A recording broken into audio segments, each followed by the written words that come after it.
السلام علیکم ورحمۃ اللہ وبرکاتہ.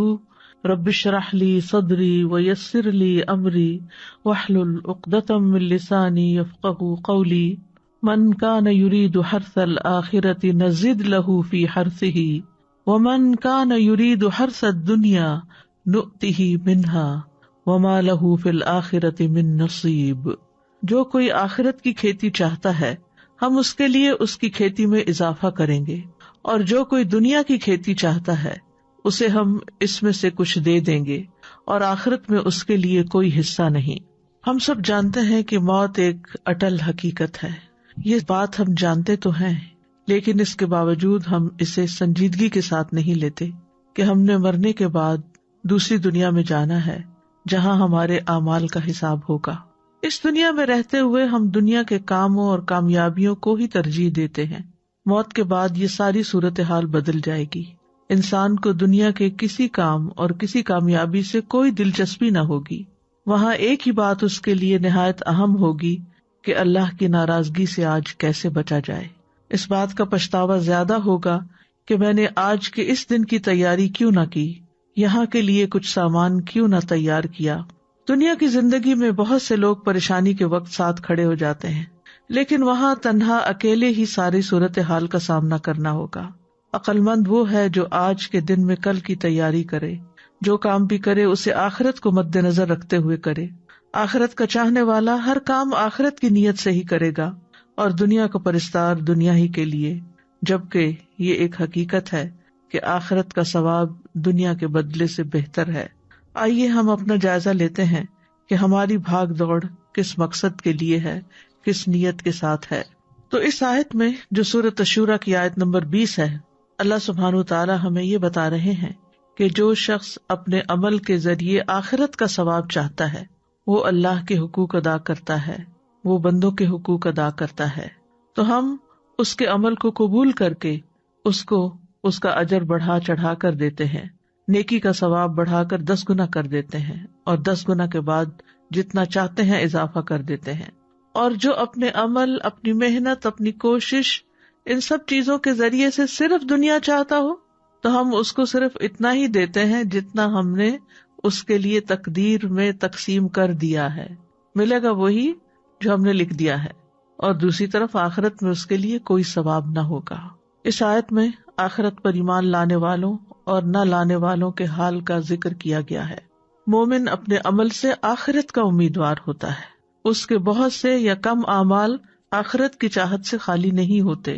لیکن جو شخص دنیا میں ہی سارے فائدے چاہتا ہے وہ حقیقت میں پھر آخرت پر ایمان نہیں لاتا. قشیری کہتے ہیں ظاہری طور پر یہ آیت کافر کے بارے میں ہے، دنیا اس کے لیے وسیع ہے تو ضروری ہے کہ یہ بات اس کو دھوکے میں ڈال دے، کیونکہ دنیا تو باقی رہنے والی نہیں. تو فرمایا من کان یرید حرث الآخرۃ نزد لہ فی حرثہ، جو کوئی آخرت کی کھیتی کا ارادہ کرتا ہے. حرث لغت میں مصدر ہے، اس کا معنی ہوتا ہے زمین میں بیج ڈالنا، کچھ بونا تاکہ وہ کھیتی اگائے جو لوگوں کو فائدہ دے. اور یہاں اس سے اس کے اعمال کے اثرات اور اس کے نتائج مراد ہیں.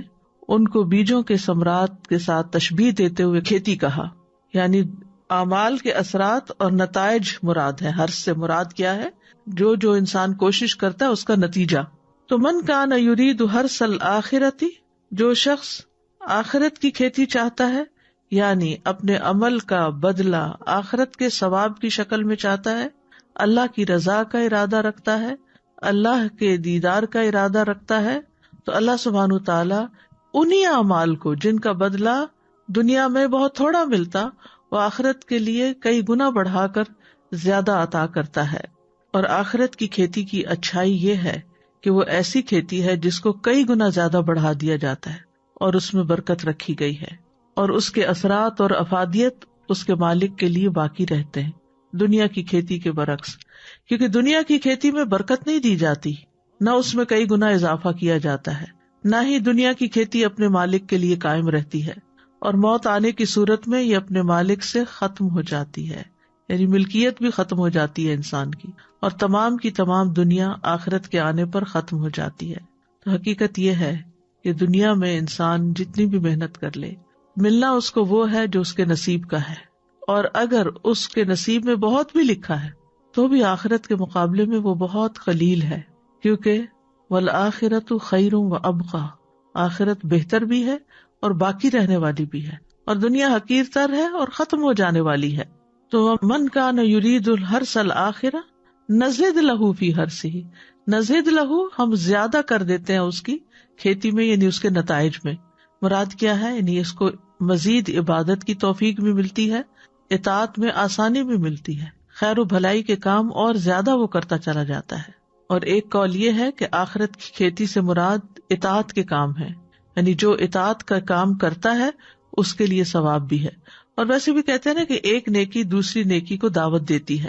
جب انسان ایک اچھا کام کرتا ہے تو اس کو اس میں ایک خاص لطف آتا ہے، اور پھر وہ مزید اور کرنا چاہتا ہے اور کرنا چاہتا ہے، اور اس طرح اللہ سبحانہ تعالیٰ آخرت کے ساتھ ساتھ اس کو دنیا کے بھی کچھ فائدے دے دیتا ہے، لیکن اس کو نیکیوں کی مزید توفیق عطا فرما دیتا ہے، یعنی اس کے لیے خیر کے دوسرے دروازے کھل جاتے ہیں، اس کو کئی دوسرے نیک اعمال کی راہیں مل جاتی ہیں جو وہ پہلے نہیں کر رہا ہوتا، اور جتنا جتنا جس کا اخلاص ہوتا ہے اس کی کھیتی اتنی ہی زیادہ پنپتی ہے۔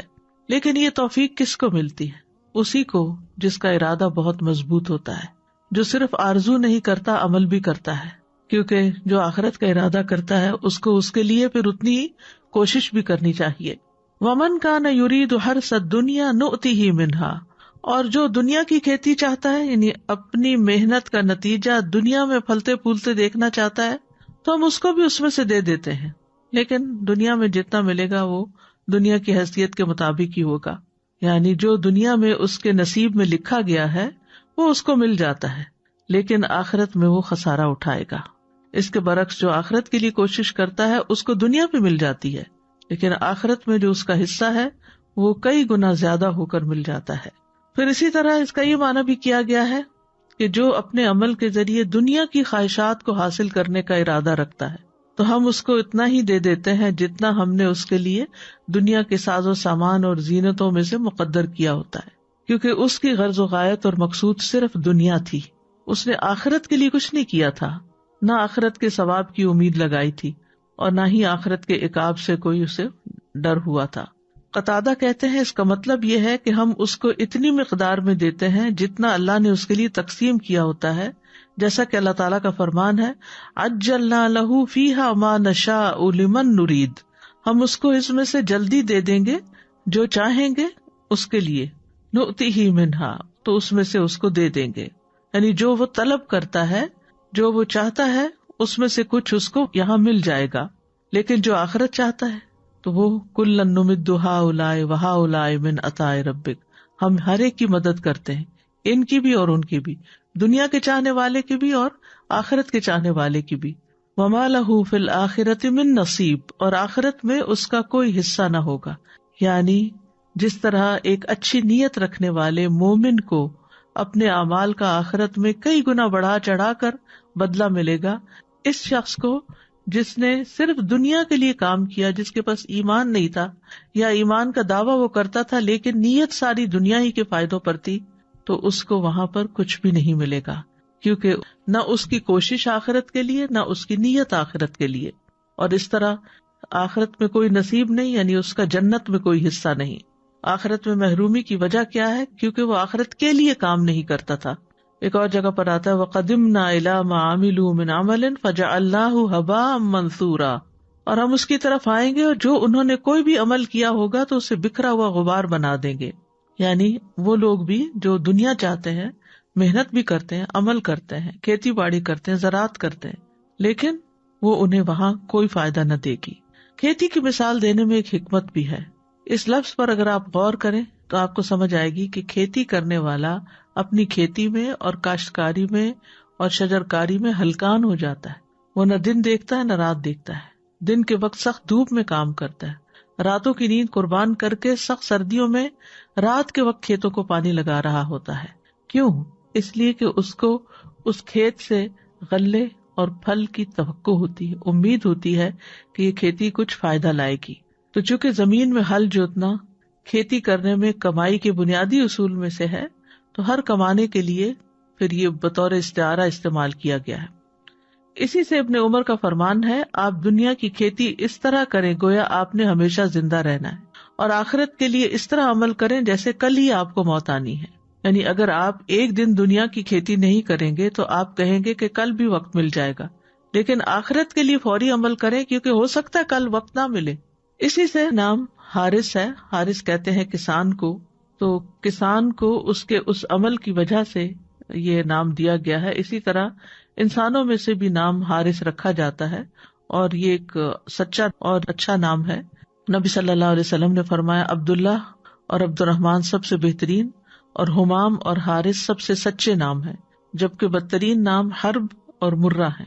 حرب کہتے ہیں جنگ کو، اور مرہ کہتے ہیں کڑوے کو. تو زمین سے کیا ملتا ہے انسان کو، کیا نکلتا ہے اس کے لیے؟ جتنی وہ محنت کرتا ہے، جتنا وہ اپنی پوری کوشش کے ساتھ ساتھ اپنے ذہن کے ساتھ ساتھ سوچ سمجھ کر اس میں وقت کے آنے پر مناسب موسم پر وہ کھیتی لگاتا ہے. تو دنیا اور آخرت کے ثواب کے حوالے سے لوگوں کی کچھ قسمیں ہیں. نمبر 1، عبادت کو بغیر ثواب کے کرنے والے. یعنی کچھ لوگ ایسے ہیں کہ جو عمل کرتے ہیں، نماز روزہ کرتے ہیں، حج زکوٰۃ بھی کرتے ہیں، علم بھی حاصل کرتے ہیں، لیکن ان کے دل میں ان ساری کوششوں کی یہ خواہش نہیں ہوتی کہ اس کا ہمیں آخرت میں بدلہ ملے. نیت کے بغیر ہی کر رہے ہیں. نماز ہے تو مشینی طور پر پڑھے جا رہے ہیں، زکوٰۃ ہے تو چونکہ زکوٰۃ فرض ہے اس لیے دینی ہے، دے دیا، لیکن ان کی نیت اور ارادہ نہیں ہوتا پیچھے کوئی کہ ہمیں اس کا آخرت میں ثواب ملے. نمبر 2، عبادت کے کاموں میں آخرت کا ثواب اور دنیا کا بھی ثواب کا ارادہ رکھنے والے. تو یہ دوسری قسم کے لوگ ہیں جو عبادت کے عمل اس طرح ادا کرتے ہیں کہ وہ عبادت کے عمل کے ذریعے آخرت کا ارادہ بھی رکھتے ہیں اور دنیا کا بھی. جیسے کوئی انسان جہاد کرتا ہے لیکن اس سے دنیا کے ساز و سامان کا بھی ارادہ کرتا ہے. آپ سے پوچھا گیا کہ اگر کوئی جہاد کرتا ہے لیکن وہ چاہتا ہے کہ آخرت کے ساتھ ساتھ اس کو دنیا میں بھی ملے، تو آپ نے فرمایا اس کو کوئی ثواب نہیں. تیسرا وہ ہے عبادت کے کام سے آخرت کا ثواب حاصل کرنے والے لوگ. تو یہ تیسری قسم ہے جو عبادت کے اعمال اس طرح ادا کرتے ہیں کہ وہ اس سے آخرت کے ثواب کا ارادہ رکھتے ہیں، اور اس کے علاوہ دیگر فوائد بھی جو عبادت کے نتیجے میں ہوتے ہیں ان کا بھی وہ ارادہ کرتے ہیں. تو ایک لحاظ سے یہ ایک شرعی مصلحت ہے اور شرعی احکام میں اس کو ملحوظ رکھا گیا ہے. چوتھی قسم وہ ہے جو دنیاوی کام آخرت کے اجر کی نیت کے بغیر کرنے والے ہیں. جیسے دنیا کے کام ہے، کھانا پینا چلنا پھرنا، تو اگر انسان آخرت کی نیت کے بغیر کام کرتا ہے، اس میں ثواب کی نیت نہیں ہوتی، تو نہ اس کو اجر ملے گا نہ گناہ ملے گا، کیونکہ وہ روٹین میں اپنے دنیا کے روز کے کام کر رہا ہے. یہ ایسے لوگوں کا حال ہے جو غافل اور لا علم ہے. پانچویں قسم کے لوگ وہ عقل مند ہیں کہ جو مباح کاموں کو بھی آخرت کی نیت سے کرنے والے ہیں. کھانا کھا رہے ہیں لیکن اس میں بھی ان کی نیت اچھی ہے، گھر کے کام کاج کر رہے ہیں، جاب کر رہے ہیں، محنت مشقت مزدوری کر کے اپنے بیوی بچوں کے لیے کما کے لاتے ہیں، لیکن اللہ کی رضا کے لیے کہ اللہ نے ہم پر یہ ذمہ داری ڈالی ہے، تو ان کا وہ کام چاہے وہ پیورلی دنیا کا کام کیوں نہیں، اس پر بھی ان کو اجر ملے گا، کیونکہ انہوں نے یہ سب کچھ اللہ کی رضا کے لیے کیا اور آخرت میں اجر پانے کے لیے کیا. وہ سوتے بھی ہیں تو اس لیے تاکہ ان کی تھکاوٹ دور ہو اور وہ زیادہ سے زیادہ اچھی عبادت کر سکیں. وہ جسمانی ورزش کرتے ہیں، ایکسرسائز کرتے ہیں تاکہ وہ اطاعت کے کاموں پر قوت حاصل کر سکیں. تو بات یہیں پر آ کر رکتی ہے کہ جیسی نیت ویسا ہی پھل ہوگا، جو ارادہ ہوگا جس کے لیے کر رہے ہیں وہی سامنے آئے گا. ایک اور اعتبار سے بھی لوگوں کی تقسیم ہے. وہ کیا ہے؟ دنیاوی فائدوں کے حصول کے لیے نیک کام کرنے والے لوگ، یعنی بظاہر نیک کام کر رہے ہیں، مثلا تسبیح پڑھ رہے ہیں، ذکر کر رہے ہیں، لیکن مقصد کیا؟ دنیا میں کچھ مل جائے اس کا. نماز اس لیے پڑھ رہے ہیں تاکہ ان کی ایکسرسائز ہو جائے، روزہ اس لیے رکھ رہے ہیں کہ ڈائٹنگ ہو جائے، حج پہ اس لیے جا رہے ہیں کہ ہالیڈیز ہو جائیں، یا اس کے علاوہ بھی جو بھی وہ نیک کام کرتے ہیں اس کے پیچھے وہ دنیا کا کوئی فائدہ سوچ لیتے ہیں. چلو کر لیتے ہیں، نیک کام ہی ہے نا، تو اس کا یہ اور یہ اور یہ فائدہ ہو جائے گا. تو بہت سے لوگ اللہ کی رضا حاصل کرنے کے لیے نیک کام کرتے ہیں، جیسے نماز ہے، صدقہ ہے، صلہ رحمی ہے، احسان کرنا ہے، ظلم چھوڑ دینا، لیکن وہ ان کے ذریعے آخرت کا ثواب حاصل کرنے کی نیت نہیں کرتے، بلکہ اس کے بدلے میں چاہتے ہیں کہ اللہ اس کے مال کی حفاظت کرے. یعنی نماز کیوں پڑھتے ہیں؟ تاکہ اس کی دن بھر حفاظت رہے، یا یہ کہ ذکر اذکار تسبیحات کر کے کام شروع کریں تاکہ مال بڑھ جائے، برکت ہو بزنس میں، یا اس کے اہل و عیال کی حفاظت ہو. وہ اپنے عمل سے جنت کو پانے یا جہنم سے فرار حاصل کرنے کا کوئی ارادہ نہیں رکھتے. اس آدمی کو دنیا میں اس کا اجر و ثواب دے دیا جاتا ہے لیکن آخرت میں اس کا کوئی حصہ نہیں. اور یہ وہ قسم ہے جس کو ابن عباس رضی اللہ عنہ نے بیان کیا ہے. نمبر 2، ریاکاری کرنے والے. یہ پہلے سے بھی زیادہ سنگین اور زیادہ خوفناک ہے. یہ وہ قسم ہے جسے مجاہد رحمہ اللہ نے اس آیت میں بیان کیا ہے. وہ یہ ہے کہ ایک انسان نیک عمل کرتا ہے اور اس کی نیت آخرت کے ثواب کو طلب کرنا نہیں ہوتی، جیسا کہ یہ ہم نے آیت بیان کی اس کی طرف اشارہ ہے، صرف ریاکاری کرنا مقصود ہوتی ہے. تیسرے وہ لوگ ہیں جو نیک اعمال کو دنیاوی غرض سے کرنے والے ہیں، یعنی نیک عمل کرتا ہے انسان اور اس سے مقصد اس کا کچھ مال حاصل کرنا ہوتا ہے. مثال کے طور پر حج کرتا ہے تاکہ کچھ مال کما سکے، دنیا حاصل کرنے کے لیے ہجرت کرتا ہے، یا وہ مال غنیمت حاصل کرنے کے لیے جہاد کرتا ہے. تو اس آیت کی تفسیر میں اس قسم کو بھی بیان کیا جاتا ہے. یعنی جیسے ایک انسان علم حاصل کرتا ہے تاکہ اپنے گھر والوں کو پڑھا سکے، یا وہ اس کے ذریعے کوئی لیڈرشپ کا رول ادا کر سکے، یا قرآن سیکھتا ہے تاکہ وہ کسی مسجد میں کام کر کے نماز پڑھا کے کوئی جاب کر سکے. تو یہ وہ لوگ ہیں جو نیک اعمال کو دنیاوی غرض سے کرتے ہیں. تجوید اس لیے سیکھ رہے ہیں تاکہ اس کے ذریعے مال کما سکے. چوتھا وہ شخص ہوتا ہے جو ایمان سے محروم ہوتا ہے، یعنی ویسے ایمان نہیں ہے، کام اچھے کر رہے ہیں لیکن مسلمان نہیں ہے، تو ان کا بھی اجر کچھ نہیں ملے گا، کیونکہ قرآن مجید میں آتا ہے انما یتقبل اللہ من المتقین، اللہ متقی لوگوں سے ہی قبول کرتا ہے. تب ہمیں سوچنا چاہیے کہ ہم کیا چاہتے ہیں.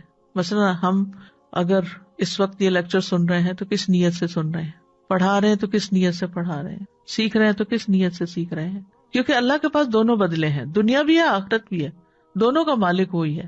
ہم کیا چاہتے ہیں یہ اس پہ ڈیپینڈ کرتا ہے کہ ہمارا ارادہ کیا ہے. سورۃ النساء میں آتا ہے من کان یرید ثواب الدنیا فعند اللہ ثواب الدنیا والآخرہ وکان اللہ سمیعا بصیرا. جو شخص دنیا کا بدلہ چاہتا ہو تو اللہ ہی کے پاس دنیا اور آخرت کا بدلہ ہے، اور اللہ ہمیشہ سے سب کچھ سننے والا اور سب کچھ دیکھنے والا ہے. اسی طرح ایک اور جگہ سے پتہ چلتا ہے کہ دنیا چاہنے والے کو دنیا اور آخرت کے طلبگار کو آخرت ملے گی. سورۃ بنی اسرائیل میں ہے من کان یرید العاجلۃ عجلنا لہ فیہا ما نشاء لمن نرید ثم جعلنا لہ جہنم یصلاها مذموما مدحورا ومن اراد الآخرۃ وسعى لها سعیها وہو مؤمن فاولئک کان سعیہم مشکورا. جو شخص اس جلدی والی دنیا کا ارادہ رکھتا ہو ہم اس کو اس میں سے جلدی دے دیں گے، جو چاہیں گے، جس کے لیے چاہیں گے. پھر ہم نے اس کے لیے جہنم بنا رکھی ہے، یعنی جو دنیا چاہتا ہے اس کو دنیا میں سے دے دیں گے لیکن آخرت میں جہنم ہے اس کے لیے، اس میں داخل ہوگا مذمت کیا ہوا، دھتکارا ہوا. اور جس نے آخرت کا ارادہ کیا اور اس کے لیے کوشش کی جو اس کے لائق کوشش ہے جبکہ وہ مومن ہو، تو یہی لوگ ہیں جن کی کوشش ہمیشہ سے قدر کی ہوئی ہے. پھر دنیا چاہنے والے کو دنیا میں اعمال کا بدلہ مل جاتا ہے. سورۃ ہود میں آتا ہے من کان یرید الحیات الدنیا وزینتہا نوفی الیہم اعمالہم فیہا وہم فیہا لا یبخسون. جو کوئی دنیا کی زندگی اور اس کی زینت کا ارادہ رکھتا ہو ہم انہیں ان کے اعمال کا بدلہ اسی دنیا میں پورا دے دیں گے اور اس دنیا میں ان سے کمی نہ کی جائے گی، یعنی ان کی کوشش کے مطابق ان کو مل جائے گا. رسول اللہ صلی اللہ علیہ وسلم نے فرمایا اعمال کا دار و مدار نیتوں پر ہے. ہر انسان کے لیے وہی ہے جس کی اس نے نیت کی ہو. جس نے اللہ اور اس کے رسول کی طرف ہجرت کی تو اس کی ہجرت اللہ اور اس کے رسول کی طرف ہے، اور جس نے دنیا حاصل کرنے کے لیے ہجرت کی یا کسی عورت سے نکاح کرنے کے لیے تو اس کی ہجرت اسی کی طرف ہے جس کی طرف ہجرت کی نیت کی. اسی طرح رسول اللہ صلی اللہ علیہ وسلم نے فرمایا اس امت کو عظمت اور رفعت، دین و نصرت اور زمین میں اقتدار کی خوشخبری دے دو، سو جو ان میں سے آخرت کا عمل دنیا کے لیے کرے گا اس کا آخرت میں کوئی حصہ نہ ہوگا، لیکن اگر آخرت کی نیت سے کریں گے تو دنیا بھی ملے گی اور آخرت بھی ملے گی، دونوں مل جائیں گی. اگر حقیر دنیا کی نیت ہوگی تو حقیر ہی ملے گا، اور اگر بہترین آخرت کی نیت ہوگی تو بہترین ہی ملے گا. یہ بھی یاد رکھیے کہ جو عمل صرف اللہ کے لیے کیے جائیں وہی قبول ہوتے ہیں، باقی قبول نہیں ہوتے. ابو امامہ باہلی سے روایت ہے، وہ کہتے ہیں ایک شخص نبی صلی اللہ علیہ وسلم کے پاس حاضر ہوا اور کہنے لگا آپ بتائیے، ایک شخص جنگ کے لیے جاتا ہے اور ثواب اور شہرت دونوں کا طلبگار ہے، اسے ثواب بھی چاہیے، اسے فیم بھی چاہیے، اسے کیا ملے گا؟ آپ نے فرمایا اسے کچھ نہیں ملے گا. اس شخص نے یہ سوال 3 بار دہرایا. رسول اللہ صلی اللہ علیہ وسلم تینوں بار یہ فرما رہے تھے کہ اسے کچھ نہیں ملے گا. پھر آپ نے فرمایا اللہ صرف اس عمل کو قبول کرتا ہے جو خالص اس کے لیے کیا جائے اور اس کے ذریعے صرف اسی کا چہرہ مقصود ہو. اس کے برعکس دنیا داری کے لیے کیا گیا عمل ناقابل قبول ہے. رسول اللہ صلی اللہ علیہ وسلم نے فرمایا، بے شک اللہ تعالیٰ فرماتا ہے میں سب شریکوں سے بہترین ہوں، پس جس نے کسی کو میرے عمل میں شریک کیا تو وہ عمل اسی شریک کے لیے، یعنی میں نہیں لوں گا وہ. اے لوگوں، اپنے اعمال کو اللہ کے لیے خالص کرو، کیونکہ اللہ عز و جل خالص عمل کو ہی قبول کرتا ہے. اور یہ مت کہو کہ یہ چیز اللہ اور رشتہ دار کے لیے ہے، کیونکہ جو چیز رشتے کی خاطر کسی کو دی جاتی ہے تو وہ رشتے ہی کے لیے، اللہ کا اس میں کچھ حصہ نہیں. اور نہ یہ کہو کہ یہ چیز اللہ کے لیے اور تمہارے لیے، پس وہ تمہارے ہی لیے ہوگی، اللہ کے لیے اس میں کچھ نہیں ہوگا. مطلب کیا اس کا کہ اگر انسان کہے کہ میں تمہاری خوشی کے لیے یہ کر رہا ہوں اور اللہ کی خوشی کے لیے بھی کر رہا ہوں، تو بندے کی خوشی اگر اس کا دل چاہ تو وہ تو ہو جائے گا، لیکن اس کام میں پھر اللہ کی خوشی نہیں. جو کام اللہ کی خوشی کے لیے بس وہ اللہ ہی کی رضا کے لیے دل میں انسان کی نیت ہونی چاہیے. لیکن یہ ہے کہ جب آپ اللہ کو راضی کرنے کے لیے بندوں کے ساتھ احسان کرتے ہیں تو بندے واقعی راضی ہو جاتے ہیں. لیکن اگر آپ اللہ کو بھلا کر صرف بندوں کو راضی کرنے کے پیچھے چل پڑتے ہیں تو بعض اوقات بندے بھی راضی نہیں ہوتے اور اللہ تو ویسے ہی راضی نہیں. اسی طرح ایک ہی عمل مختلف نیتوں کی بنا پر قبول یا رد ہو جاتا ہے. رسول اللہ صلی اللہ علیہ وسلم نے فرمایا، گھوڑے 3 قسم کے ہیں، یہ ایک آدمی کے لیے باعث اجر ہیں، ایک آدمی کے لیے پردہ پوشی کا باعث ہے، اور ایک کے لیے بوجھ اور گناہ کا سبب ہے. وہ گھوڑے جو اس کے مالک کے لیے اجر کا سبب ہیں تو ان کا مالک وہ آدمی ہے جو انہیں اللہ کے راستے میں پالتا ہے، اچھی نیت سے تیار کرتا ہے. تو یہ گھوڑے کوئی چیز اپنی پیٹ میں نہیں ڈالتے مگر اللہ اس کی وجہ سے اس کے لیے اجر لکھ لیتا ہے. جیسے آپ اللہ کے راستے میں اپنی گاڑی لے جا رہے ہیں اور اس میں پیٹرول ڈلواتے ہیں صرف اس لیے کہ اللہ کی رضا ہو، اس کو بوجھ نہیں سمجھتے، تو وہ اللہ ہی کے لیے ہے. لیکن اس کے برعکس اگر دنیا کے مقاصد ہیں تو پھر دنیا کے لیے، اور اگر انہیں وہ چراگاہ میں چراتا ہے تو وہ کوئی چیز بھی نہیں کھاتے مگر اللہ اس کے لیے ان کے لیے اجر لکھ لیتا ہے. اگر وہ انہیں کسی نہر سے پانی پلاتا ہے تو پانی کے ہر قطرے کے بدلے جسے وہ پیٹ میں اتارتے ہیں اس کے لیے اجر ہے. حتیٰ کہ آپ نے ان کے پیشاب اور لید کرنے میں بھی اجر کا تذکرہ کیا. اور اگر یہ گھوڑے 1 یا 2 ٹیلوں کا فاصلہ دوڑیں تو اس کے لیے ہر قدم کے عوض جو وہ اٹھاتے ہیں اجر لکھ لیا جاتا ہے. سبحان اللہ، یعنی اجر کی قسمیں آپ دیکھیں.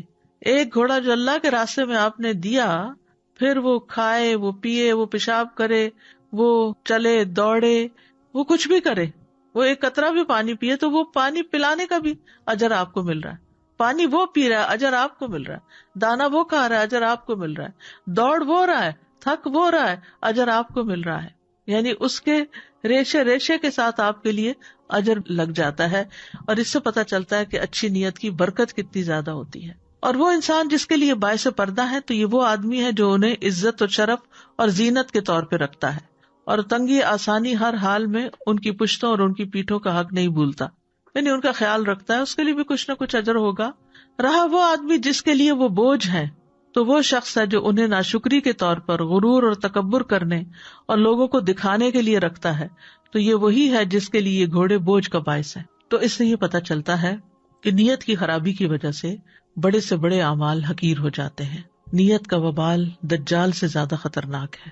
ابو سعید سے روایت ہے، وہ کہتے ہیں کہ رسول اللہ صلی اللہ علیہ وسلم ہمارے پاس تشریف لائے، ہم مسیح دجال کا ذکر کر رہے تھے تو آپ نے فرمایا، کیا میں تمہیں ایسی چیز نہ بتاؤں جو میرے نزدیک تمہارے لیے مسیح دجال سے بھی زیادہ خطرناک ہے؟ ہم نے کہا کیوں نہیں؟ تو آپ نے فرمایا، شرک خفی، چھپا ہوا شرک. یہ وہ ہے کہ آدمی نماز پڑھنے کے لیے کھڑا ہوتا ہے، جب اسے معلوم ہوتا ہے کہ کوئی اسے دیکھ رہا ہے تو وہ اپنی نماز کو خوبصورت بناتا ہے. یعنی انسان اکیلے کمرے میں نماز پڑھ رہا ہے اور تیز تیز پڑھ رہا ہے، اتنے میں اس کو محسوس ہوتا ہے کہ کسی نے دروازہ کھولا اور وہ اندر آئے تو بہت اچھی طرح بہت خوبصورتی سے نماز پڑھنے لگتا ہے. یہ وہ شخص ہے جو پبلک میں تو نیک کام کو بڑے اچھے طریقے سے کرتا ہے، لیکن یہی شخص اکیلا ہوتا ہے تو اس کے کام کی کوئی کوالٹی نہیں ہوتی. گویا لوگوں کو دکھانے کے لیے تھا، اللہ کو دکھانے کے لیے نہیں. کیونکہ جو اللہ کو دکھانے کی نیت رکھتا ہے وہ تو تنہائی میں بھی بہترین نماز پڑھے گا. دنیا میں بڑے سے بڑے کیے جانے والے کام اگر آخرت کی نیت سے نہیں تو کچھ بھی فائدہ نہ ہوگا. ابن جدعان اسی طرح ہشام بن مغیرہ صلہ رحمی کرتا تھا، مہمانوں کی میزبانی کرتا تھا، غلاموں کو آزاد کرتا تھا، کھانا کھلاتا تھا. اگر وہ اسلام کا دور پاتا تو مسلمان بھی ہو جاتا. تو ام سلمہ کہتی ہے، میں نے نبی صلی اللہ علیہ وسلم سے کہا کہ کیا یہ اعمال اس کو فائدہ دیں گے؟ آپ نے فرمایا نہیں، وہ تو دنیا کے لیے دیتا تھا اور دنیا میں ہی اس کا چرچا اور اس کی تعریف چاہتا تھا. اس نے ایک دن بھی نہیں کہا تھا رب اغفر لی خطیئتی یوم الدین، اے میرے رب بدلے کے دن میری خطاؤں کو معاف کر دینا.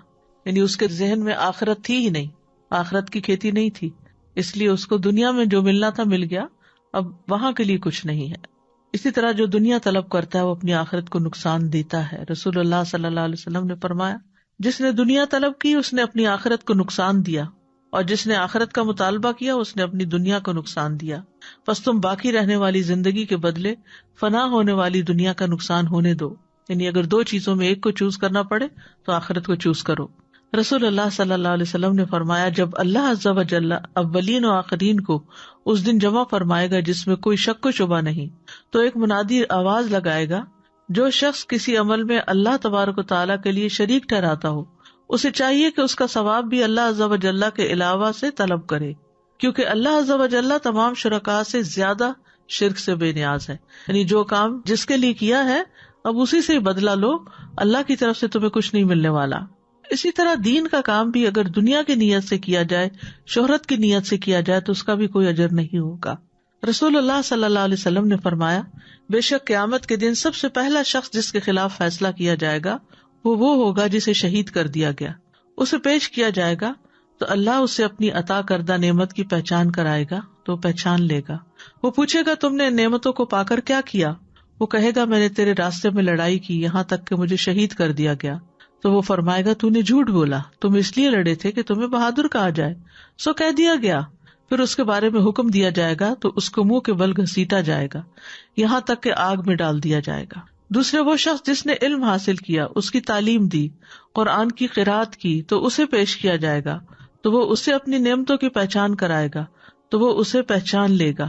وہ فرمائے گا تو نے نعمتوں کو پا کر کیا کیا؟ وہ کہے گا میں نے علم حاصل کیا، اسے سیکھا اور تیری خاطر قرآن کی قرات کی. اللہ تعالیٰ فرمائے گا تو نے جھوٹ بولا، تو نے تو علم اس لیے حاصل کیا تھا کہ تجھے عالم کہا جائے، اور تو نے قرآن اس لیے پڑھا کہ کہا جائے کہ یہ قاری ہے، سو وہ تو کہہ دیا گیا. پھر اس کے بارے میں حکم دیا جائے گا کہ اسے منہ کے بل گھسیٹتے ہوئے آگ میں ڈال دیا جائے تو وہ ڈال دیا جائے گا. پھر وہ شخص جس کو اللہ نے وسعت دی، ہر طرح کا مال عطا کیا، اسے لایا جائے گا. وہ اسے اپنی نعمتوں کی پہچان کرائے گا تو وہ اسے پہچان لے گا. وہ فرمائے گا تم نے ان نعمتوں کا کیا کیا؟ وہ کہے گا میں نے کوئی ایسی راہ نہیں چھوڑی جس میں مال خرچ کرنا تجھے پسند نہ ہو، مگر میں نے تیرے لیے وہاں مال خرچ کیا. اللہ تعالیٰ فرمائے گا تم نے جھوٹ بولا، تم نے یہ سب کچھ اس لیے کیا تھا تاکہ کہا جائے کہ وہ سخی ہے، سو ایسا ہی کہہ دیا گیا. پھر اس کے بارے میں حکم دیا جائے گا تو اسے منہ کے بل گھسیٹا جائے گا، پھر آگ میں ڈال دیا جائے گا. آپ سوچئے کہ وہ لوگ ہیں جو لیڈرز ہیں، جو ٹاپ پر ہیں نیکی کرنے کے، کہ ہر فیلڈ میں انہوں نے صدقہ کیا اور خوب علم حاصل کیا اور سکھایا بھی، اور پھر اللہ کے راستے میں لڑ کے جان دے دی. کسی نے جان دے دی، کسی نے جوانی دے دی، کسی نے عمر دے دی، کسی نے مال دے دیا، لیکن آخرت میں کچھ بھی نہیں ملے گا. وجہ نیت کی خرابی. اسی طرح دنیا کی خاطر علم سیکھنے والے کی سزا ہے. رسول اللہ صلی اللہ علیہ وسلم نے فرمایا من تعلم علما مما یبتغى به وجه اللہ عز وجل، کہ وہ علم جو اللہ کے چہرے کے لیے حاصل کیا جاتا ہے، جیسے قرآن کا پڑھنا، تجوید ہے، جس نے اسے دنیا کا مال حاصل کرنے کے لیے سیکھا، یعنی پڑھنا شروع کیا تو سوچا کہ اللہ کے لیے پڑھ رہا ہوں، لیکن تھوڑا سا بھی آگے جا کر اپنی نیت بدل دی تو قیامت کے دن جنت کی اس کو خوشبو بھی نہ آئے گی. پھر اسی طرح آپ نے فرمایا علم اس لیے حاصل نہ کرو کہ علماء کے سامنے فخر کرو یا جاہلوں سے تکرار کرو، اور نہ ہی علم سے دنیاوی جاہ کی مجلس تلاش کرو، جو ایسا کرے گا تو آگ ہے. پھر ریاکاری کا عظیم خسارہ ہے. رسول اللہ صلی اللہ علیہ وسلم نے فرمایا جو شخص شہرت کا طالب ہو اس کی بدنیتی قیامت کے دن سب کو سنائی جائے گی. اس طرح کہ جو کوئی لوگوں کو دکھانے کے لیے نیک کام کرے گا، اللہ بھی قیامت کے دن ان کو سب لوگوں کو دکھلا دے گا. پھر اسی طرح دنیا اور آخرت کا اگر کمپیریزن کیا جائے تو آخرت ایک اٹل حقیقت ہے. آخرت کے مقابلے میں دنیا کی حقیقت کیا ہے؟ سورۃ النساء میں آتا ہے قل متاع الدنیا قلیل والآخرۃ خیر لمن اتقی، کہہ دو کہ دنیا کا سامان بہت تھوڑا ہے اور آخرت اس کے لیے بہتر ہے جو تقوی اختیار کرے. سورۃ الانعام میں فرمایا اور دنیا کی زندگی کھیل اور دل لگی کے سوا کچھ نہیں، اور یقیناً آخرت کا گھر ان لوگوں کے لیے بہتر ہے جو ڈرتے ہیں، تو کیا تم سمجھتے نہیں؟ دنیا آخرت کے مقابلے میں کیسی ہے؟ جیسے کوئی شخص سمندر میں اپنی انگلی ڈالے پھر دیکھے کہ اس کے ساتھ کتنا پانی لگا ہے۔ ساری زندگی بھی انسان کو سب کچھ ملتا رہے تو بس اس پانی سے زیادہ کچھ بھی نہیں، لیکن آخرت کی جزا انسان سوچ بھی نہیں سکتا کہ کتنی بڑی ہے۔ دنیا عارضی مقام ہے اور آخرت ہمیشہ کا گھر ہے۔ رسول اللہ صلی اللہ علیہ وسلم نے فرمایا، تم جانتے ہو کہ ہمیں اللہ کی طرف لوٹنا ہے، پھر جنت کی طرف یا جہنم کی طرف جانا ہے۔ وہ ایسی مستقل اقامت گاہ ہے کہ وہاں سے روانگی نہیں، وہ ایسی ہمیشگی ہے جس میں موت نہیں آئے گی، وہاں ایسے جسم ہوں گے جو مرنے والے نہیں ہوں گے۔ تو اس لیے انسان وہاں کے لیے کام کرتا رہے، اور اصل زندگی جو ہے وہ آخرت کی زندگی ہے۔ وما هذه الحیات الدنیا الا لہو ولعب وان الدار الآخرۃ لہی الحیوان لو کانوا یعلمون۔ اور دنیا کی زندگی کچھ نہیں مگر ایک دل لگی اور کھیل، اور بے شک آخرت کا گھر یقیناً وہی اصل زندگی ہے اگر وہ جانتے ہوتے۔ اور دنیا کی زندگی کے فائدے بہت معمولی ہیں۔ دنیا کتنی بھی خوبصورت کیوں نہ ہو، آخرت کے مقابلے میں بہت حقیر ہے، لیکن ان سب باتوں کے باوجود ہم آخرت کو اتنی امپورٹنس نہیں دیتے۔ فرمایا بل تؤثرون الحیات الدنیا والآخرۃ خیر وابقی، بلکہ تم دنیا کی زندگی کو ترجیح دیتے ہو، حالانکہ آخرت کہیں بہتر اور زیادہ باقی رہنے والی ہے۔ ہم دیکھتے ہیں کہ انبیاء کو آخرت کے لیے خالص کیا گیا، انا اخلصناہم بخالصۃ ذکر الدار وانہم عندنا لمن المصطفین الاخیار۔ بے شک ہم نے انہیں ایک خاص صفت کے ساتھ چن لیا جو اصل گھر کی یاد ہے، اور بلا شبہ وہ ہمارے نزدیک یقیناً چنے ہوئے بہترین لوگوں میں سے تھے، یعنی پیغمبر جو تھے۔ پھر اللہ کے عام بندوں کی صفت بھی یہی ہے کہ وہ آخرت سے ڈرتے رہتے ہیں۔ یوفون بالنذر ویخافون یوما کان شرہ مستطیرا، جو اپنی نظر پوری کرتے ہیں اور اس دن سے ڈرتے ہیں جس کی مصیبت ہر طرف پھیلی ہوئی ہوگی۔ پھر اسی طرح آخرت کا گھر ان کے لیے ہے جو اللہ کی خاطر عمل کرے۔ والذین صبروا ابتغاء وجہ ربہم، وہ لوگ جنہوں نے اپنے رب کا چہرہ پانے کے لیے صبر کیا اور نماز قائم کی، اور ہم نے جو کچھ انہیں دیا اس میں سے پوشیدہ اور ظاہر خرچ کیا، اور برائی کو نیکی کے ساتھ ہٹاتے ہیں، یہی لوگ ہیں جن کے لیے گھر کا اچھا انجام ہے، یعنی آخرت کا انجام اچھا ہے۔ یہ یاد رکھیے کہ عقل مند وہی ہوتا ہے جو وقت کے آنے سے پہلے تیاری کی فکر لگائے رکھے، اور آخرت پر ایمان لوگوں کا ایک امتحان بھی ہے۔ آخرت پر ایمان نہ ہونے کا نقصان کیا ہے کہ انسان سیدھے راستے سے دور ہو جاتا ہے، قرآن سمجھ میں نہیں آتا، اعمال ضائع ہو جاتے ہیں، قیامت کے دن سخت نقصان اٹھاتا ہے انسان، قیامت کے دن نیکیوں کا کوئی فائدہ نہ ہوگا۔ پھر دنیا کی حرص کی مذمت بھی کی گئی ہے قرآن و حدیث میں۔ ابن عباس کہتے ہیں کہ اللہ نے دنیا کو 3 اجزاء میں تقسیم کیا ہے، ایک حصہ مومن کے لیے، ایک حصہ منافق کے لیے، اور ایک حصہ کافر کے لیے۔ مومن آخرت کے لیے زیادہ راہ لیتا ہے یہاں، اور منافق دنیا کی زینت اختیار کرتا ہے، اور کافر خوب عیش کرتا ہے، یعنی دنیا میں یہ ہوتا ہے۔ اسی طرح دنیا کا حقیر بندہ بننے کی بھی مذمت کی گئی ہے۔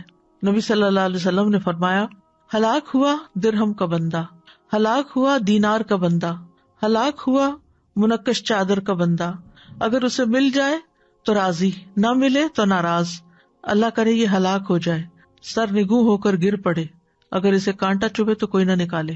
یہ نبی صلی اللہ علیہ وسلم کی بد دعا ہے ایک طرح سے اس شخص کے لیے کہ جو ہر کام صرف دنیا کے فائدے کے لیے کرتا ہے۔ آخرت چاہنے والے دنیا کو ایک ضرورت سمجھتے ہیں، دنیا سے محبت نہیں کرتے۔ دنیا اور آخرت میں سے ایک کو راضی کرنا ہوتا ہے۔ علی رضی اللہ عنہ کہتے ہیں، دنیا اور آخرت آپس میں 2 سوتنے ہیں، آپ جتنا ایک کو راضی کریں گے دوسری آپ سے اتنی ہی ناراض ہو جائے گی۔ دنیا کس لیے ہے؟ تاکہ ہم اپنی آخرت کمائیں، اس لیے ہم اپنے آپ کو آخرت کے کاموں میں مشغول کر لیں اور دنیا کو امانت سمجھتے ہوئے زندگی گزاریں۔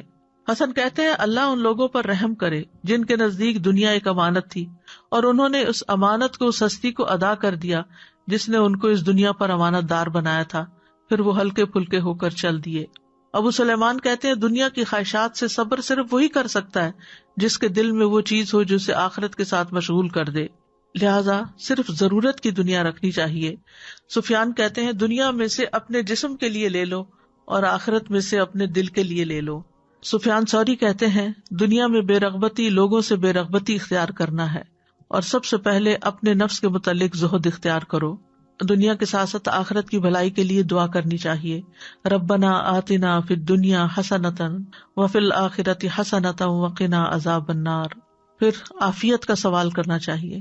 اللہم انی اسألک العافیۃ فی الدنیا والآخرہ اللہم انک عفو تحب العفو فاعف عنا. قیامت کے دن کی رسوائی سے پناہ مانگنی چاہیے. اللہم لا تخزنی یوم القیامہ. قیامت کے دن کی تنگی سے پناہ مانگنی چاہیے. اللہم انی اعوذ بک من ضیق الدنیا وضیق یوم القیامہ. کرنے کے کام یہ ہے کہ نمبر 1 ہر کام اللہ کی رضا حاصل کرنے کی نیت سے کریں الا ابتغاء وجہ ربہ الاعلی. دوسرا یہ کہ ہر کام رب العالمین کے لیے ہو. قل ان صلاتي ونسکی ومحیای ومماتی للہ رب العالمین. کہہ دیجیے بے شک میری نماز، میری قربانی، میری زندگی اور میری موت اللہ کے لیے ہے. پھر یہ کہ آخرت کو سامنے رکھتے ہوئے اپنے فرائض ادا کریں.